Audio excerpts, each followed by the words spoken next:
¿Dónde estamos? Estamos estudiando la neumatología, la obra, la persona del Espíritu Santo. Sí, ya hemos visto el Espíritu Santo. Bueno, ya explicamos qué es y por qué. Ya vimos a la persona del Espíritu Santo, muy generalmente todo esto, cada uno de los puntos. Vimos las operaciones del Espíritu Santo. Vimos al Espíritu Santo en el Antiguo, en el Nuevo Testamento. ¿Va?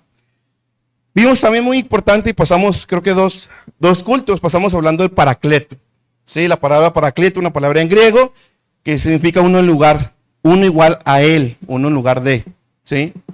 Entonces es la promesa que Jesús hizo a sus discípulos, ¿sí? Y a todos nosotros. Quiere dejar un Paracleto. Otro abogado, descubrimos que no nomás tenemos, aprendimos que no nomás tenemos un abogado en el cielo, sino también tenemos un abogado aquí con nosotros. Eso significa la palabra Paracleto, era un abogado que se utilizaba en aquel tiempo. Ya lo di, lo puede volver a estudiar. También, mis hermanos, denle a la que sigue, mi hermano Oscar, por favor. Yo creo que se le acabaron las pilas a este. También vimos, mis hermanos, el llamado eficaz, ¿sí? Pasamos a estudiar el rol del Espíritu Santo en la salvación del hombre. Acuérdense que estamos viendo, dentro de todo lo que estamos viendo, estoy metiendo también las 5 doctrinas de la gracia, el tulip o calvinismo, ¿verdad? Que no nomás es el calvinismo. Y dentro de los 5 puntos de la gracia, que ya hemos visto 4, este fue el 4, la gracia irresistible y llamamiento eficaz. Vimos la obra del Espíritu Santo en la salvación. ¿Cuál es su rol? ¿Qué fue lo que hizo el Espíritu Santo? Eso ya lo vimos, ¿sí? Ya hemos visto la obra del Padre, ya hemos visto la obra del Hijo, estamos viendo la obra del Espíritu en la salvación. Ese llamamiento eficaz, esa gracia irresistible, ¿sí? Ya lo vimos, fueron 3 sesiones, ahí están en internet. Que fueron parte de las doctrinas de la gracia. Muy bien. Y de ahí vamos a pasar al 8º punto, que ese es corto, lo vamos a ver ahorita. Sí, y si nos queda tiempo, vamos a ver también, vamos a empezar el punto número 9, donde voy a estar bastante tiempo. ¿Dudas, preguntas? ¿Dudas todas porque no se acuerdan? Vuélvanlo a estudiar, hermanos. Vuélvanlo a estudiar. ¿Sí? Ok. Si voy muy rápido me dicen, mis hermanos, ¿eh? Ya me agarró acá, hermano. Gracias. Bautizados en el cuerpo de Cristo. Esta frase tal cual, mis hermanos, yo personalmente no la conocía. ¿Sí? No sabía que había como un bautismo en el cuerpo de Cristo. Pero es la realidad y está en la Escritura, así ahorita lo vamos a ver. ¿Por qué lo estoy poniendo aquí? Bueno, porque voy a hablar de la regeneración y la morada del Espíritu en nosotros. Y eso lo llamaba, la regeneración y la morada del Espíritu Santo en nosotros. Antes de hablar del bautismo del Espíritu Santo, mis hermanos, es importante poner una base, ¿sí? Poner una base sobre lo que vamos a ver, para no tener un mal entendimiento de lo que es el bautismo del Espíritu Santo. Dele otra vez, hermano, porque no agarró. Ahí está. Gracias, hermano Raúl. Tenemos que entender esto, mis hermanos, y que se quede bien grabado en nuestra mente. Nadie puede ser cristiano sin la obra del Espíritu Santo. Nadie. No me importa si son calvinistas, arminianos, lo que sea. Si es salvo, el Espíritu Santo está dentro de él. Y fue el Espíritu Santo el que hizo la obra. No me importa cómo sea, ni cómo se vea, ni cómo se vista. Si es salvo, el Espíritu Santo está en él y fue el Espíritu Santo el que hizo la obra en su corazón.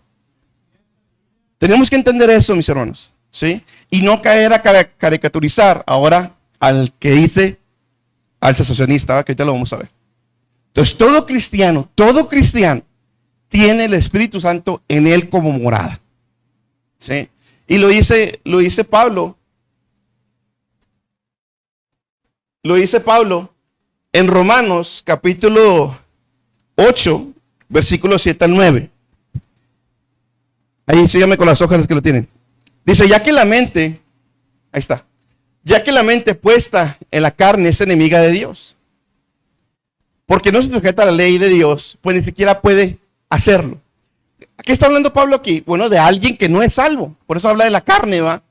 Dice, la mente puesta en la carne es enemiga de Dios. O sea, habla de la naturaleza del ser humano.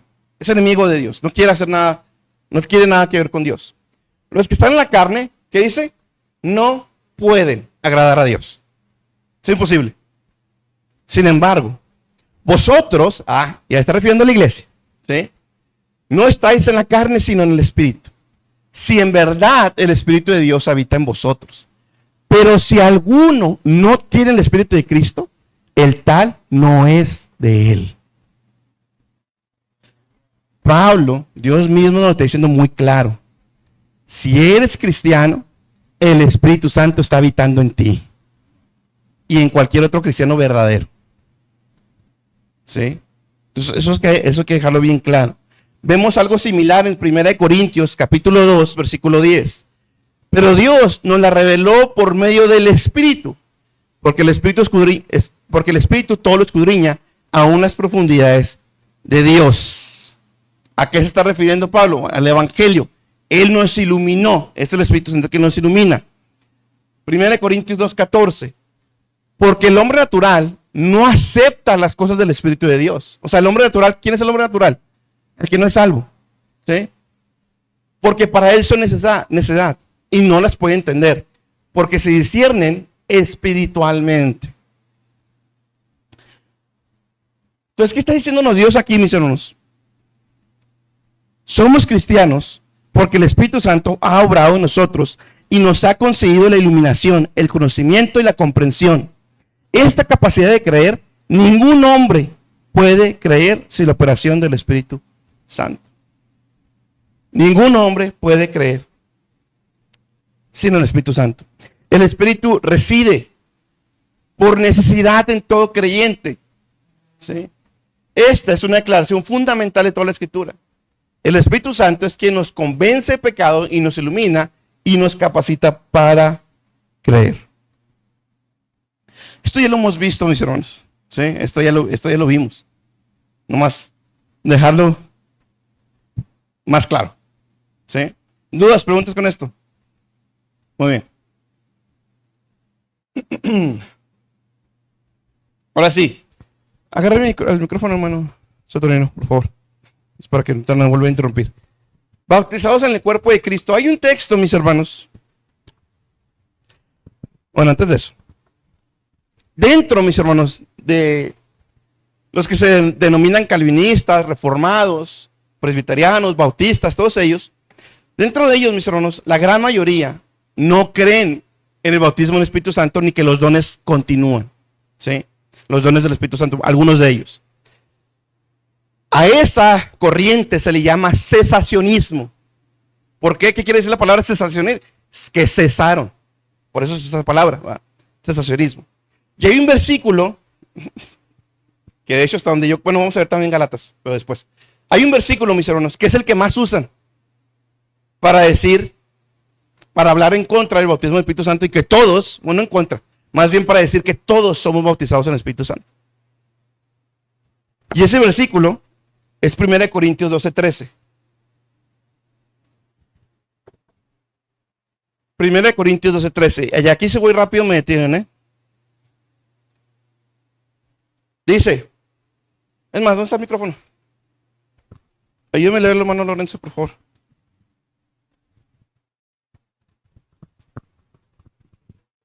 Dice, pues por uno mismo, por un mismo espíritu todos fuimos bautizados en un solo cuerpo, ya judíos o griegos, ya esclavos o libres, y a todos se nos dio a beber del mismo espíritu. Ok, gracias, mi hermano. Aquí hay dos palabras fundamentales. Pues por, esa preposición, por un mismo espíritu, y lo que dice, todos fuimos bautizados en un solo cuerpo. ¿A cuál cuerpo se está refiriendo? Si usted lee el contexto, se refiere al cuerpo de Cristo. ¿Sí? Por eso el título, bautizados en el cuerpo de Cristo. ¿Sí? La pregunta es, ¿va? O debería de ser, si este texto está enseñando que todos estamos bautizados en el Espíritu Santo. Esa sería la pregunta. ¿Sí?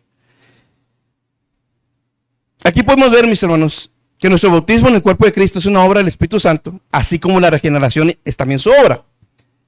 Pero ese bautismo, el bautismo del Espíritu Santo, es diferente, el bautismo en el cuerpo de Cristo, es diferente a ser bautizados en el Espíritu Santo. Son dos cosas diferentes. Aquí los que creen que todos los cristianos están bautizados en el Espíritu Santo, ponen el acento en ese todos. Ellos dicen, se aplica a todos, por lo tanto el bautismo en el Espíritu Santo debe ser cierto en todos. Es el argumento que ellos usan. La pregunta es, ¿realmente es lo que enseña el texto?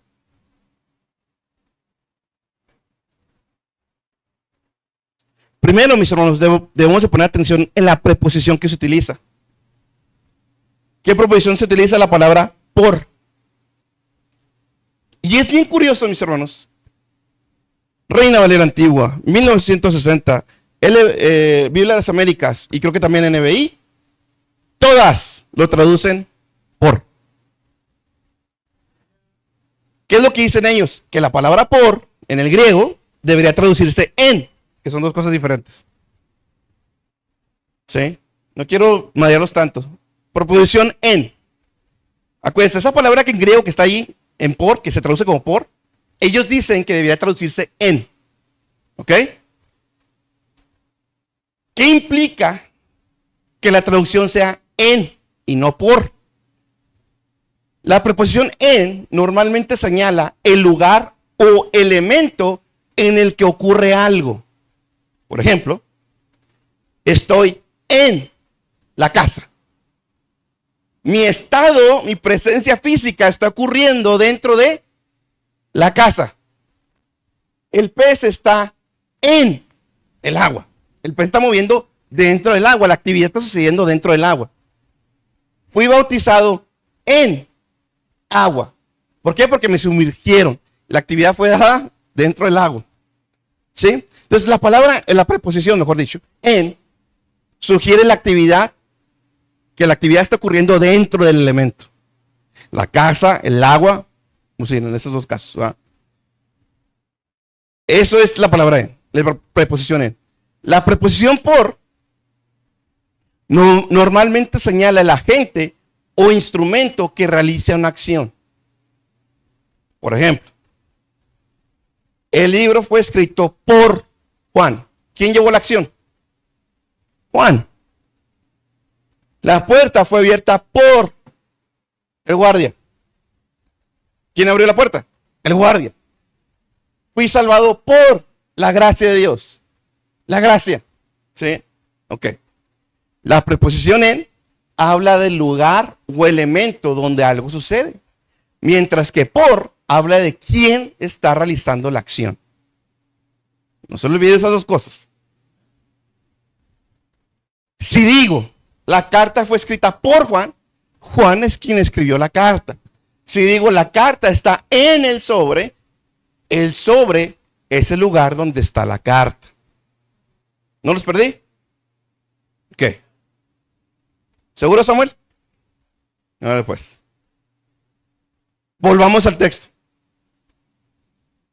Pues por un mismo espíritu,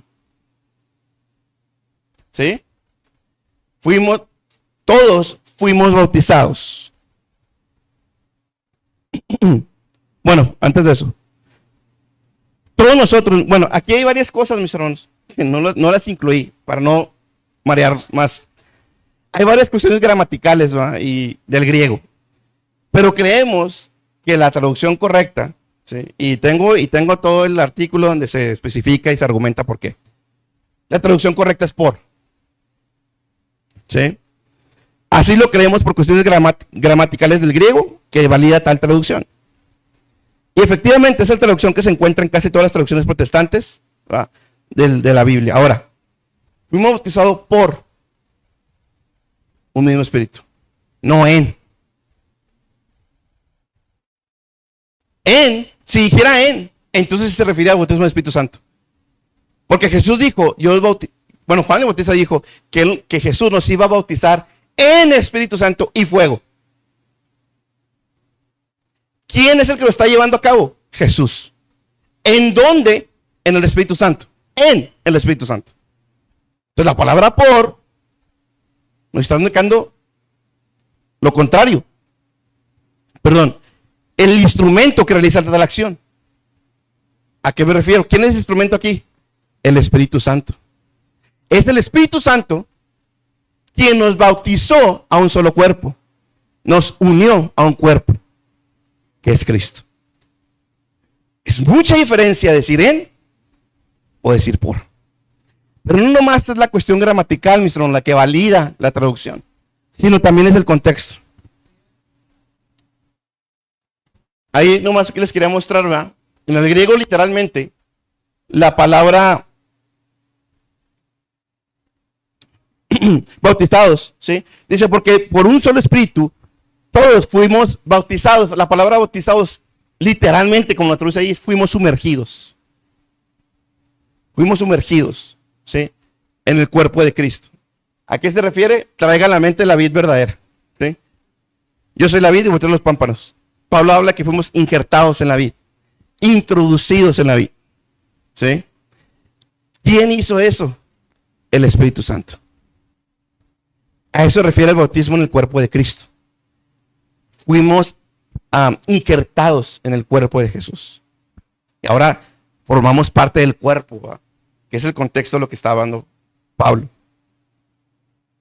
Entonces el texto entonces nos habla del hecho de que el Espíritu Santo es el agente divino que bautiza, poniendo al pecador creyente en una unión vital con Jesucristo y haciendo de él un miembro del cuerpo de Cristo, que es la cabeza viviente.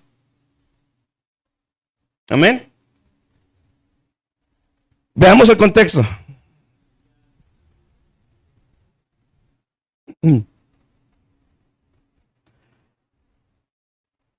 Corintios 12, sigo en el mismo capítulo, versículos 4 al 6, que de hecho, de una vez anótele. Van a leer, mis hermanos, de aquí a la otra semana. 1 Corintios 12, 13 y 14. Y no son versículos, son capítulos. Son 3 capítulos, mis hermanos, en una semana. Porque esos 3 capítulos son muy importantes. 1 Corintios 12, 13 y 14. Ok, regresemos. ¿Cuál es el contexto de las palabras que encontramos en 1 Corintios 12, 13? Bueno, es este. Vámonos a los versículos 4 y 6. Ahora bien, ayúdeme, mi hermana Yas, para que no se aburran de mi voz. No hartarlos. Ahora bien, hay diversidad de dones, pero el Espíritu es el mismo. Ok, todavía no se me siente. Ahora bien, hay diversidad de dones, pero el Espíritu es el mismo. Dale, hermano. Adelante, hermano. No es el mismo. Y hay diversidad de ministerios, pero el Señor es el mismo. Otra vez. Y hay diversidad de operaciones, pero es el mismo Dios el que hace todas las cosas en todos. Ok. Gracias, hermano. ¿Qué está pasando con estos corintios? Está empezando a haber divisiones entre ellos. Aparte de las muchas que ya había, y mis hermanos varones hemos estado hablando de 1 Corintios. Vamos a seguir hablando siguiente lunes. Entre todos los problemas que traían, también se estaban jactando entre los dones que tenía cada uno. ¿Sí? Yo tengo lengua, yo tengo sanidad, y se estaban jactando entre ellos. ¿Sí? Y lo que Pablo dice, bájenle. Porque todos, aunque tienen diferentes dones, ministerios y operaciones, todo fue por un mismo espíritu. Fue el Espíritu Santo quien se lo repartió a todos ustedes. Así que bájenle. Es lo que está diciendo Pablo, no ustedes. El 11. Pero todas estas cosas las hace uno y el mismo Espíritu, distribuyendo individualmente a cada uno según la voluntad de Él. Exacto, la soberanía del Espíritu Santo. Él hace con su iglesia lo que Él quiere. Amén. El punto de Pablo aquí es remarcar la soberanía del Espíritu en la repartición de dones. Los exhorta a no tener celos ni desprecios de ellos, entre ellos por causa de los dones. Continúa, versículo 12. Porque así como el cuerpo es uno y tiene muchos miembros, pero todos los miembros del cuerpo, aunque son muchos, constituyen un solo cuerpo, así también es Cristo. Un cuerpo tiene muchos miembros, pero todos conforman mi cuerpo, el de Germán y el de usted, por cada uno de los miembros que tiene. Bueno, así es la iglesia también. Somos diferentes miembros con diferentes funciones, pero todos formamos parte del cuerpo de Cristo. Amén. No puse el 13, pero bueno. Mis hermanos, Pablo sigue hablando de la actividad del Espíritu. Y es por eso, indudablemente, porque los traductores, la Reina Valera y todos los demás han traducido deliberadamente la preposición como por el Espíritu. Se los puse ahí en el libro, mis hermanos, en el librito que les di, una cita de un libro que, pues, del cual estoy sacando, no todo, pero casi todo, Martin Lloyd-Jones, y él decía, comentaba en esta parte, se trata de una continuación de relato que hace de la actuación y la actividad del Espíritu Santo. Fíjese bien, aquí no se refiere al poder, ni al testimonio, sino le recuerda que cada cristiano ha nacido de nuevo. Esto es bien importante. ¿Cuál es el contexto de lo que está hablando Pablo? No es el que, bueno, antes para poder entenderlo. ¿Qué pasó después de Pentecostés? ¿Qué vemos en ellos? ¿Qué pasó con Pedro? El cobarde, ¿qué se transformó? Salió y predicó y convirtió todo, no le importaba si méteme a la cárcel, latígame, hazme lo que quieras, aquí estoy. Convicción, seguridad, poder, que poder significa capacidad de testimonio. Aquí no está hablando de eso. Entonces no puede referirse al bautismo en el Espíritu Santo. No tiene nada que ver, de hecho. No puede referirse al bautismo, no puede referirse al bautismo en el Espíritu Santo. ¿A qué está refiriendo entonces? Continúa Martin Lloyd-Jones. Esto se aplica a todos los cristianos. No puede ser cristiano sin haber nacido de nuevo. El nuevo nacimiento sobra el Espíritu Santo, quien actúa en la regeneración. Pero en el momento de la regeneración, el Espíritu Santo también toma a cada persona que ha sido regenerada y la pone en el cuerpo de Cristo. La coloca e introduce en él mismo. Ahí está la fuerza y el significado de la palabra. Lo que Pablo está diciendo aquí, por tanto, es lo siguiente. El Espíritu que nos ha dado estos diferentes dones, este mismo Espíritu también nos ha tomado a cada uno y os ha puesto en el cuerpo de Cristo, para que nunca os consideréis como unidades separadas. En ningún momento Pablo se está refiriendo al poder del Espíritu Santo o a las consecuencias del bautismo en el Espíritu Santo. No hay nada. Por lo tanto, llegar a la conclusión cesacionista y decir que ahí es el bautismo del Espíritu Santo, no tiene por dónde. Y después vamos a ver otro versículo más adelante, no es versículo, es toda una sección en Gálatas, que también lo utilizan para lo mismo y también lo vamos a desarticular. Entonces, nuestra injertación a la vid, al cuerpo de Cristo, es obra del Espíritu Santo, no de Cristo. Y digo esto porque ahora notemos el contraste, como le decía ahorita, con el bautismo en el Espíritu Santo. Y que quien lo lleva a cabo es Cristo. ¿Y la que sigue, hermano, por favor? Y les iba a leer Lucas 3:16. Ahí está. Respondió Juan, no le mueva, hermano. Respondió Juan diciendo a todos: yo a la verdad bautizo en agua, pero viene uno más poderoso que yo, de quien no soy digno de desatar la correa de su calzado. Él. ¿Quién? ¿De quién está hablando Juan el Bautista? De Cristo. Él os bautizará en, qué diferencia, Espíritu Santo y fuego.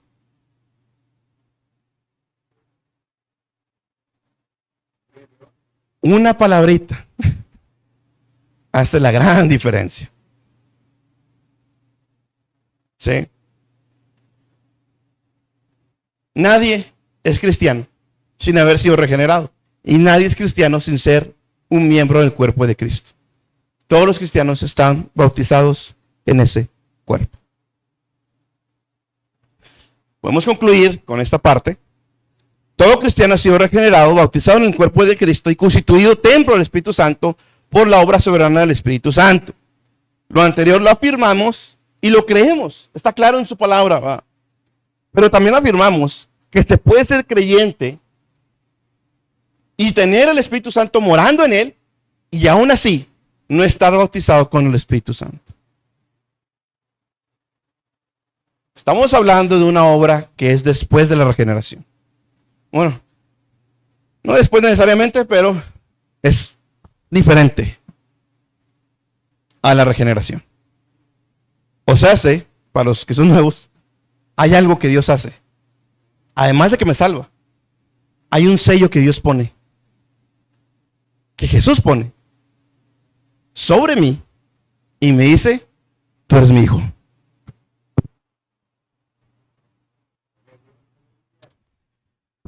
Vamos a responder la pregunta. ¿Qué es el bautismo del Espíritu Santo? Puede definirse como una operación directa de Dios al hombre, excepcional y experimental del Espíritu de Dios sobre el creyente. No va sobre el impío, sobre el creyente. ¿Sí? Que es distinta y posterior al nuevo nacimiento o regeneración. Ahí va de nuez. Puede definirse como una operación directa, excepcional y experimental del Espíritu de Dios sobre el creyente, que es distinta y posterior al nuevo nacimiento o regeneración. Mi hermana, no es un segundo nuevo nacimiento. No es una segunda gracia. No lo es. Ni es una segunda regeneración. Que nos quede claro eso a todos. Tampoco es algo que nomás tienen los especiales de Dios. No, no es eso. ¿Sí?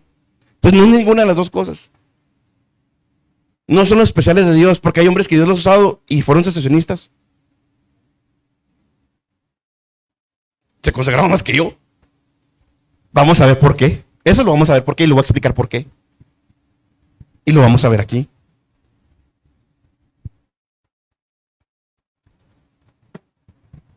Cuatro puntos. 5, perdón. Es una experiencia consciente y manifiesta.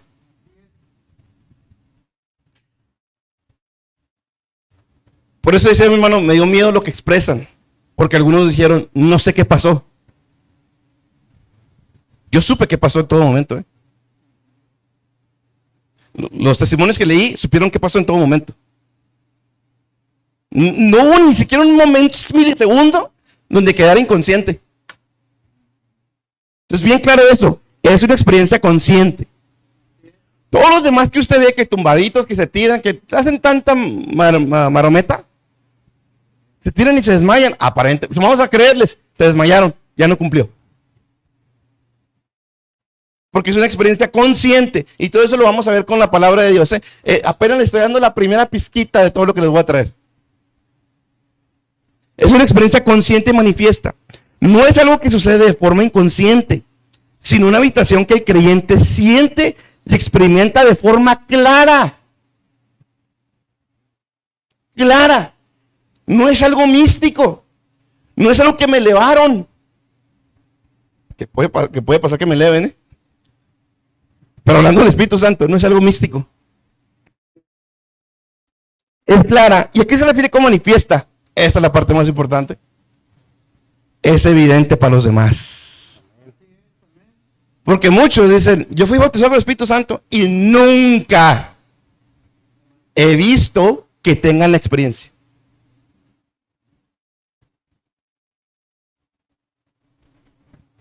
Yo se lo platicaba entonces el domingo, en la velada. Creo que fue una velada del paso donde también Dios quiso visitarme de esa manera. Ahora, la habitación es otra cosa, pero bueno, eso ya lo veremos más adelante. Dios quiso visitarme de una manera, y la hermana dijo, me acerqué a usted, me parece que me caía algo.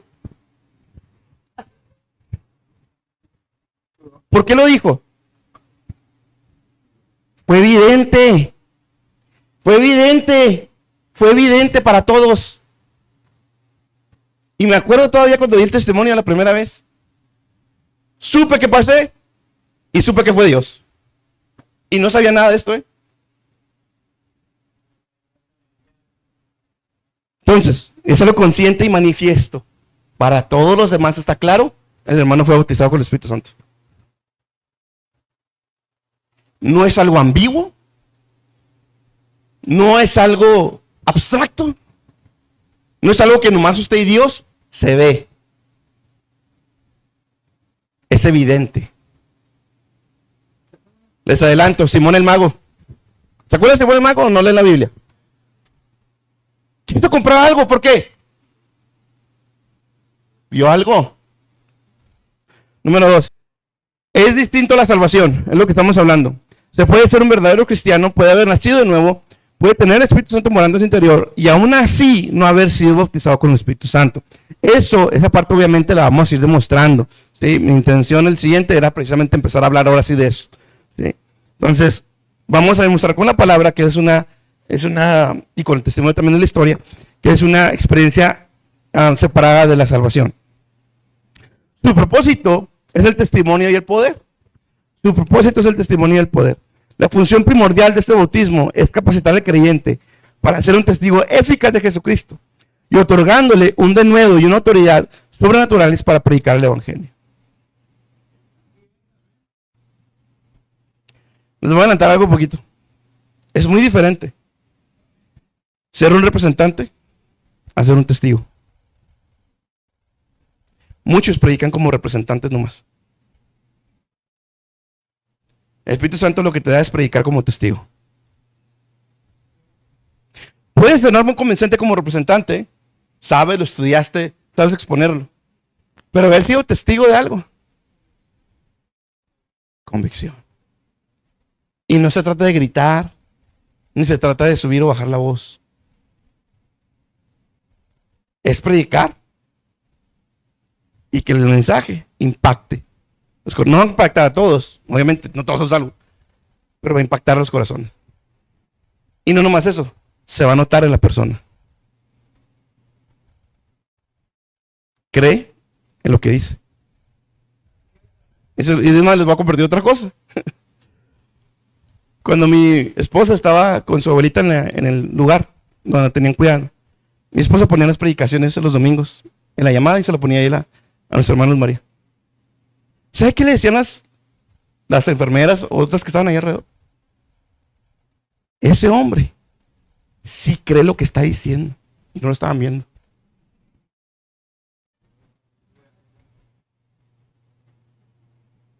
Muchos nomás son representantes. Por el momento de pararse a predicar, a dirigir o a tocar, ¡boom! Ahí está la mano de Dios. Puede dirigir, puede predicar y puede tocar muy bonito. Pero es muy diferente predicar, dirigir, evangelizar, testificar, vivir mi vida como testigo a como un representante. Pero eso lo vamos a ver más adelante todavía. Es un propósito de testimonio y poder. ¿Sí? Entonces nos da ese testimonio tal cual, nos hace testigos de la obra de Cristo y con esa convicción lo llevamos. No titubeamos, no menguamos, no. Otorga una seguridad extraordinaria, que también lo vamos a desarrollar más adelante. Actúa como un sello del Espíritu, proporcionando al cristiano una certidumbre absoluta de su salvación, del amor de Dios, lo cual resulta en gozo inefable y glorioso, que vamos a ver esas dos palabras también. ¿Sabe qué significa eso? Me da la seguridad de que yo soy hijo de Dios. ¿Usted cree que no peco? Peco. Y aún así estoy seguro que soy hijo de Dios. Da una seguridad, no ando titubeando, si soy, si no soy, si soy, si no soy. Y eso impacta la vida, obviamente. Impacta mi manera de vivir. Jóvenes, se lo voy a decir así, no me sigan, no sigan tal cual el consejo. Yo me la zorreaba para estar aquí. Tenía mis clases en la tarde, yo me la zorreaba para estar aquí. Faltaba las clases para que no tengan el tecnicismo. Yo faltaba las clases en el TEC para estar aquí. Y salí con 9, general. Mi padre, un pastor, nunca me dijo que lo hiciera, ¿eh? De hecho, me decía que no, que me tenía que quedar las clases. Le dije, no puedo, sorry. y no predicaba, y no tenía oficial, y no era nada, ni lo movía detrás. ¿Qué les estorba, jóvenes? ¿Saben qué les estorba? Que no tienen el bautismo del Espíritu Santo. Necesitan esa seguridad. Es una operación directa. A diferencia de la santificación, que es un proceso gradual e indirecto a través de los medios de gracia, el bautismo es un acto inmediato y directo de Cristo, quien es el bautizador. En otras palabras, esto no es lo mismo que la santificación o que la llenura del Espíritu Santo. Son tres cosas diferentes. Cuando Pablo dice en Efesios, sed llenos, ¿qué es eso? Es una ordenanza. Me está diciendo que yo tengo que hacer algo para ser lleno. Amén. Santifíquense, tengo que hacer, conságrense, tengo que hacer yo algo para consagrarme. Esto, yo no tengo que hacer nada. Es una obra directa de Dios a mi persona. Eso no quiere decir que no tenemos que buscar, eso vamos a llegar más adelante. Lo definí así, no sé si lo puse ahí, no lo puse. Lo definí así, ahí lo tienen los libros. Fundamentos de Teología Pentecostal, página 199. El bautismo con el Espíritu Santo es una experiencia definitiva, posterior a la salvación, en la cual la tercera persona de la deidad viene sobre el creyente para ungirlo y ejercerlo a favor del ministerio especial. Esta experiencia se describe como en el Nuevo Testamento como el Espíritu cayendo sobre, viniendo sobre o derramado sobre el creyente en forma repentina y sobrenatural. Vuelvo a estudiar todo esto que acabo de decir. Y estudie usted más todavía. Y si alguien quiere la bibliografía donde estoy leyendo, se las paso sin ningún problema. No es que lo tenga que comprar. ¿Dudas? ¿Preguntas? Dale pues. ¿Por qué es importante? Hijo, me quedan 15 minutos. ¿Por qué es importante considerar esta enseñanza? ¿Por qué es importante considerar esta enseñanza? Número 1, porque está en la Biblia. Todos nosotros somos responsables, especialmente los que nos dedicamos a la predicación y a la enseñanza, a predicar todo el consejo de Dios. Y parte de todo el consejo de Dios es también hablar de esto, del bautismo del Espíritu Santo. No podemos simplemente ignorar el efecto que tuvo este evento en los apóstoles. Y no solo en ellos, sino en todos aquellos cristianos de la iglesia primitiva. Un argumento, mis hermanos, leemos eso. Un argumento con el que suelen utilizar para desmilitar esta enseñanza es que solamente nos basamos en el libro de Hechos, dicen ellos. Que esto tomando sacamos del libro de Hechos y de Pentecostés nos salimos. Es lo que dicen. Dicen ellos, no se deben de fundamentar fundamentar la doctrina en la historia de Hechos. Eso es algo muy peligroso, dicen ellos. Sino solo en la enseñanza de nuestro Señor mismo y de las epístolas. Pero decir eso es un grave problema. La postura correcta, decía Lloyd Jones, es considerar tanto Hechos como las epístolas. Oponer la escritura a la escritura y menospreciar una con relación a otra es una actitud característica de la alta crítica. La alta crítica es esta gente que quiere buscar sentido en todo. Todo quiere una explicación lógica en toda la Biblia. Fíjense lo que están haciendo ellos. Si nos acusan, es que tú no me lo encuentras en Hechos. Entonces, Hechos es menos inspirado.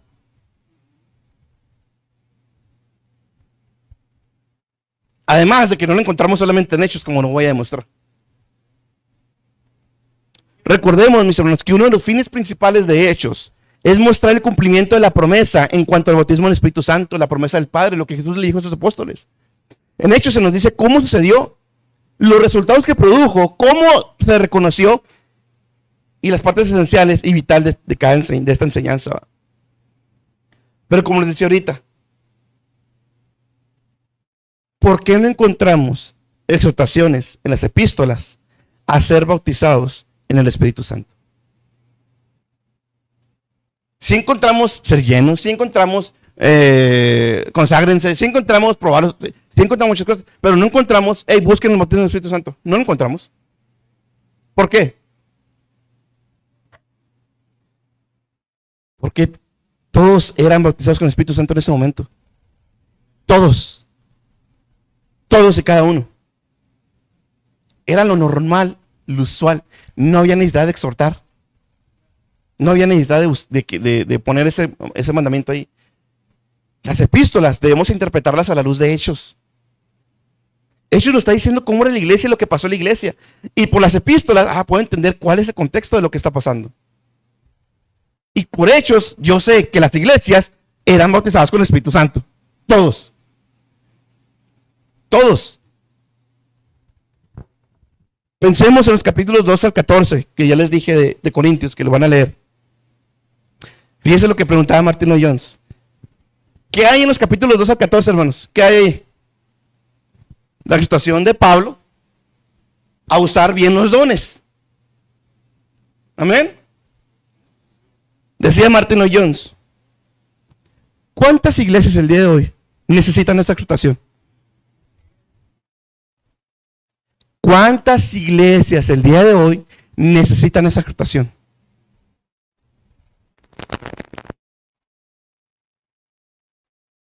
Entonces ya es una parte que Dios no más inspiró para ellos.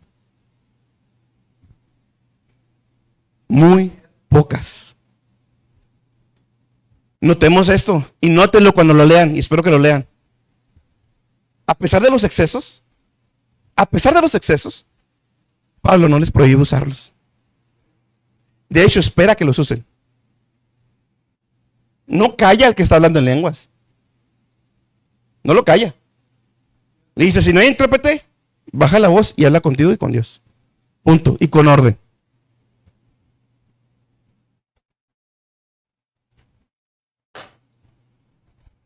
¿Será la voluntad de Dios que nos callemos?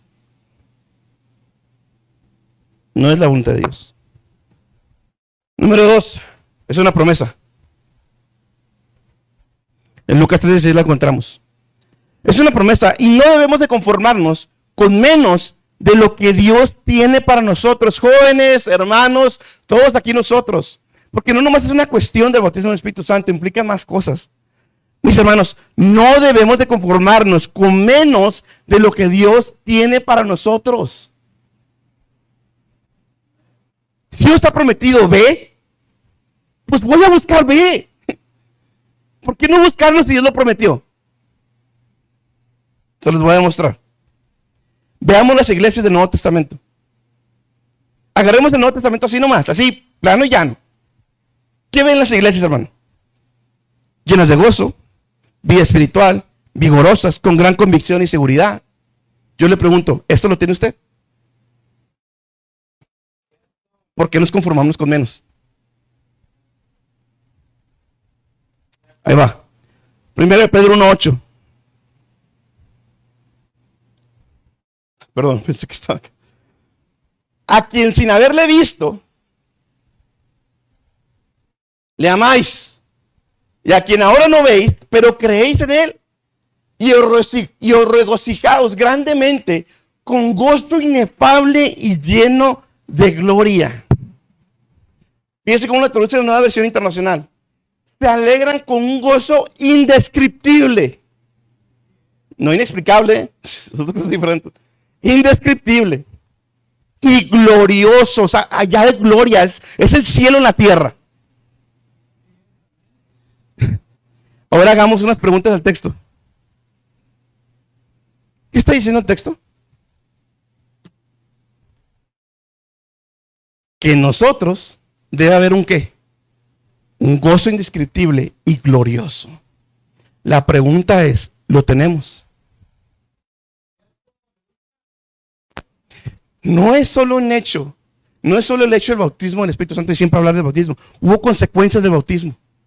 Esa es una. La pregunta es, jóvenes, hermanos, ¿tienen un gozo indescriptible y glorioso? Para mí mismo, mis hermanos, yo se los he dicho, por eso yo lo quería dar. Hermano, tienes un gozo indescriptible y glorioso. Porque se puede descuidar, ¿eh? Los corintios lo tenían, pero lo habían descuidado. La pregunta es, mis hermanos, ustedes que ni siquiera están pidiendo por esto, ni siquiera están estudiando por esto, ¿tienen ese gozo, hermanos? Y si no lo tienen, ¿por qué? Ahora, la pregunta sería, hermano, es que esto se lo está diciendo a la élite de los cristianos en ese tiempo. Vamos a ver si la edité. Pedro, apóstol de Jesucristo, a los expatriados de la dispersión en Ponto, Galacia, Capadocia, Asia y Bitinia, elegidos. Ni los conocía. Ni los conocía. O sea, Pedro indirectamente nos está diciendo, esto es lo normal en todos. Lo triste es que ya no es lo normal ahorita.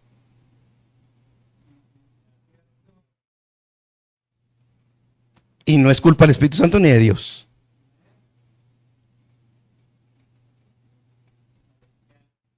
Por eso oré y les dije, sean honestos ahorita al principio.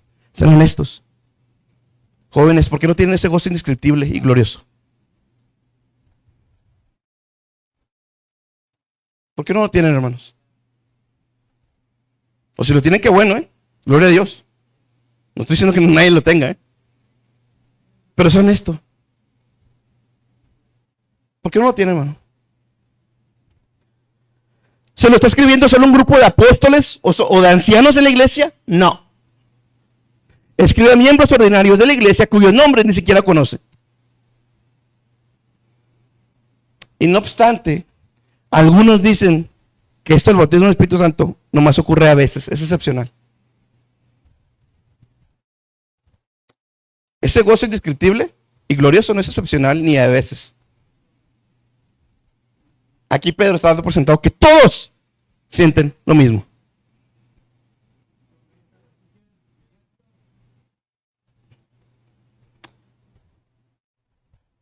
Ese gozo, convicción y seguridad son precisamente el resultado que vemos en los congregados en el aposento alto.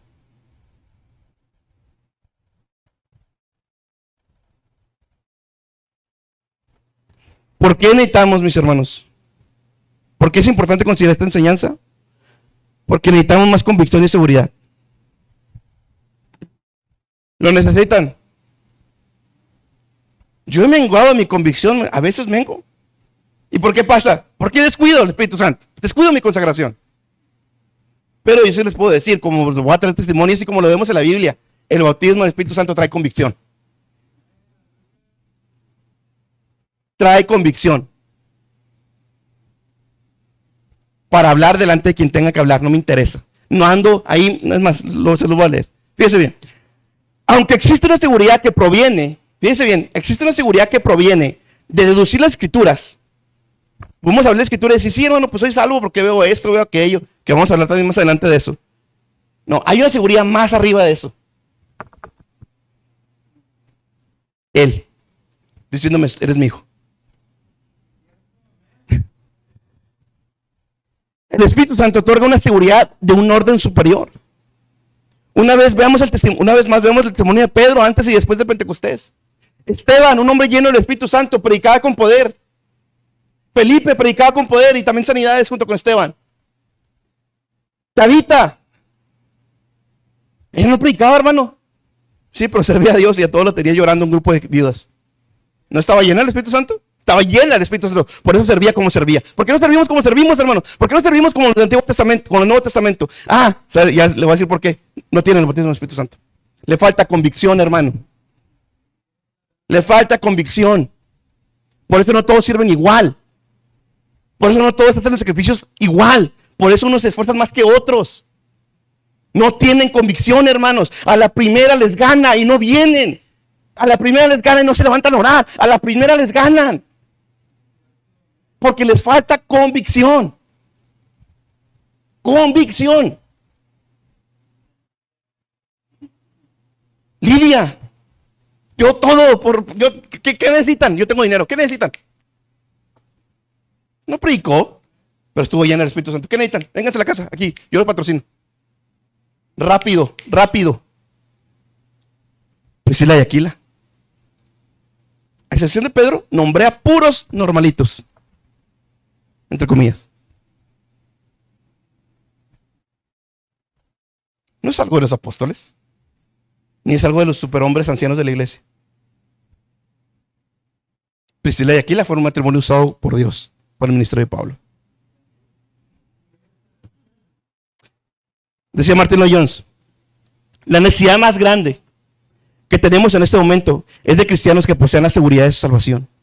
Si confrontamos al mundo diciendo, bueno, tengo la esperanza de que soy salvo, no estoy seguro de ello, pero espero que así es, nos deprimiremos a nosotros mismos y deprimiremos a los demás en vez de atraerlos. Los del Nuevo Testamento estaban tan seguros de ser salvos que podían echarlos a los leones en el circo o quitarles la vida de otra manera. Y esto es lo que nos ha caracterizado siempre a cualquier periodo importante de reforma y avivamiento en la historia de la iglesia. Ha habido avivamientos en la historia de la iglesia, los vamos a ver. Y lo que caracteriza un avivamiento es convicción. Hagan lo que quieran conmigo. Ya vi el cielo.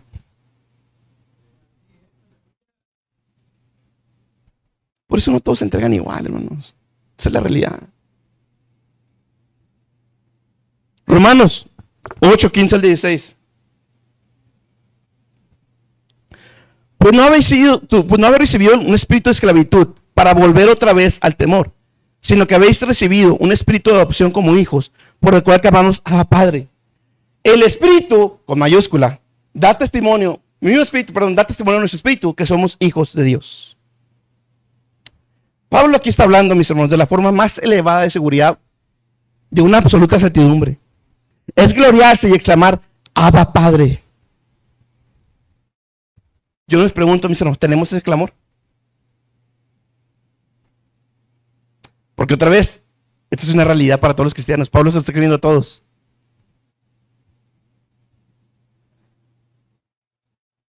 El Espíritu, da testimonio al Espíritu que soy, ¿qué? Hijo de Dios. Y las preguntas es, ¿poseen todos y cada uno esa seguridad? De hecho, para los asociacionistas, si todos somos bautizados con el Espíritu Santo, entonces todos debemos tener la misma seguridad. Y esa no es la realidad.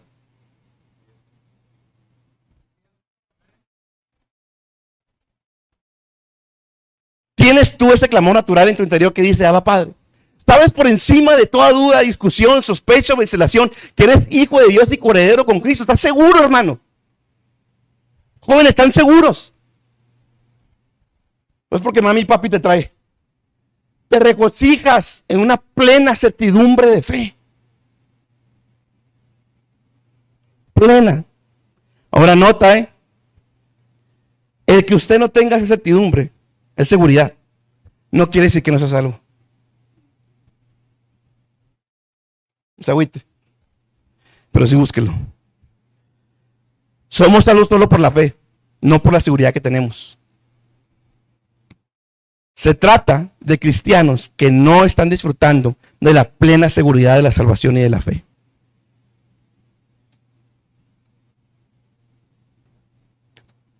Para terminar este punto,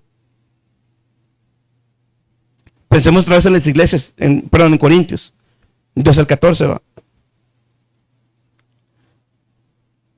Decía Martin Lloyd-Jones, toma tu Nuevo Testamento tal como es y considera el cristiano neotestamentario, o sea, el Nuevo Testamento, a la iglesia neotestamentaria. La verás rebosante de vida espiritual. Y como es natural, es la vida lo que suele dar lugar a excesos. Me detengo. Y esto nos lo hablaron en el culto del lunes. Y se los voy a mostrar en los responsables. Lo que está diciendo Martin Lloyd-Jones es, sí, en Corintios había problemas, porque estaban vivos.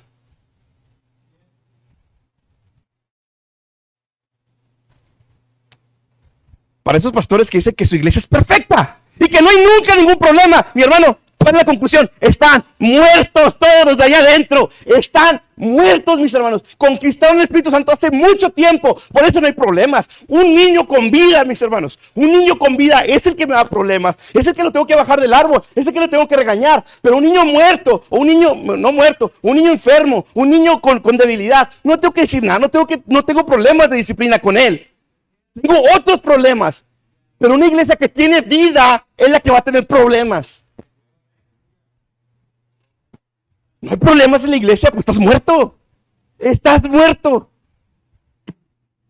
Para que tenga cuidado de lo que escucha allá afuera. No, en mi iglesia no hay problema, hermano. Pues estás muerto. Mi iglesia nunca pasa nada. Están muertos y nadie les ha dicho.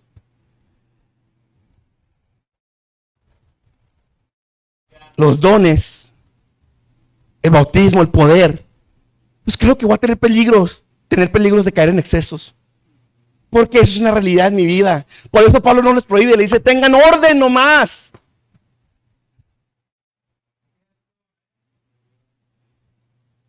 Jóvenes, hermanos, tienen vida.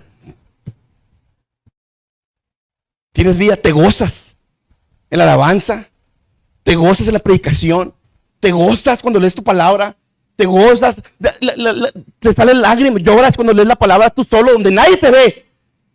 Te gozas, tienes ese gozo indescriptible, glorioso, inefable, lo tienes.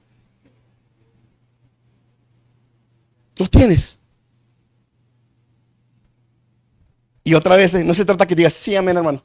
Se ve, hermano, se ve. Ese es el punto, mi hermano. Les adelanto otra cosa. Esteban y los demás diáconos. ¿Cuál era el requisito? Que sean llenos del Espíritu Santo. ¿Quiénes escogieron a Esteban y a los diáconos? La iglesia. La iglesia, no fueron los apóstoles. Ok. Y yo les pregunto, ¿cómo la iglesia sabía quiénes estaban llenos del Espíritu Santo? Se ve el gozo indescriptible, glorioso, inefable. Se ve, mis hermanos, se ve. No es algo que yo diga amén y ya. No, estás muerto. O has contristado el Espíritu muy mal. No hay nada. Una cosa es la personalidad y otra cosa es tener este gozo inefable, indescriptible, glorioso. Son dos cosas muy diferentes. Hermanos, ¿por qué nos conformamos? ¿Por qué somos tan mediocres? Nos conformamos de esta manera. Ya no voy a casar con el punto 4, pero llévense eso. Ahí están los libros, lo pueden leer. ¿Por qué esto, mi hermano, no es una realidad en ti, joven, hermano? ¿Por qué no? ¿Por qué no? Aquí ni Pablo, ni Pedro, ni nadie se lo está escribiendo a la élite cristiana. No. Esto es para ti. Esto es para ti, joven. Esto es para ti, mis hermanos. Esto es lo que Dios quiere darte. Y esto es lo que estamos despreciando. ¿Vale la pena esforzarse? Vale la pena esforzarse. Y después vamos a ver ese versículo. Buscar, llamar, tocar. Y se te va a abrir. ¿Por qué no lo tienes? Ve a las iglesias bautistas. ¿Por qué no lo tienen? Algunos. No estoy diciendo que todos.